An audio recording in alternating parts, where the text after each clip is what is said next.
আমাদের গণতন্ত্র হয়ে গেছে টাকা দিয়ে কেনা যায় এমন গণতন্ত্র।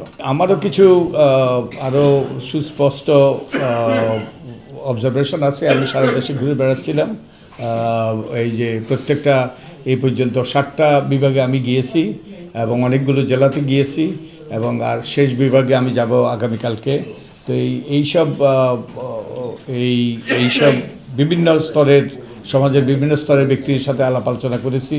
নাগরিক সমাজের প্রতিনিধি থেকে আরম্ভ করে গণমাধ্যমের বন্ধুদের সাথে আলাপ আলোচনা করেছি। সমাজের বিভিন্ন স্তরের মানুষের কথা শুনেছি। তো তার প্রেক্ষিতে কয়েকটা অবজারভেশন তো এখানে দেওয়া হয়েছে, সেগুলো আমরা এখানে পেপারে উল্লেখ করেছি। আর আমার আর দু একটা বক্তব্য আমি একটু জোরালোভাবে উল্লেখ করতে চাই। সম্পূর্ণ বক্তব্য যে গণতন্ত্র মানে কি। আমরা এই যে স্বৈরাচারী শাসনের অবসানের পর আমরা গণতান্ত্রিক ব্যবস্থা যে কার্যকর করার লক্ষ্যে আমরা এই নির্বাচন অনুষ্ঠিত হতে যাচ্ছে। এখন তো গণতন্ত্র মানে কি? গণতন্ত্র মানে সকলের জন্য সমসুযোগ এবং সকলের প্রতি যে আমাদের সদাচরণ এবং সহিষ্ণু আচরণ, সকলের সমসুযোগ। কিন্তু আমরা লক্ষ্য করছি সকলের সমসুযোগ যেন এক পক্ষ বিভিন্ন পক্ষ অন্য পক্ষকে সেই সুযোগটা দিতে চাচ্ছে না। গণতন্ত্রের কথা হলো সবাই তার কথা বলবে, তার প্রচার প্রচারণা চালাবে, তারপরে তার নির্বাচনী ইশতেহার তুলে ধরবে এবং তারা প্রয়োজনে বিতর্ক করবে। কিন্তু আমরা দেখছি দিলীপ যেটা বলেছে, অনেক জায়গায় আমি লক্ষ্য করেছি যে অনেক দল অমুক আসলে আমি আসবো না, অমুক দল থাকলে আমি থাকবো না, অমুক প্রার্থী থাকলে আমি থাকবো না। তো এটা তো গণতান্ত্রিক মূল্যবোধের সম্পূর্ণ ওই যে লঙ্ঘন। এটা তো গণতান্ত্রিক মূল্যবোধ হইতে পারে না।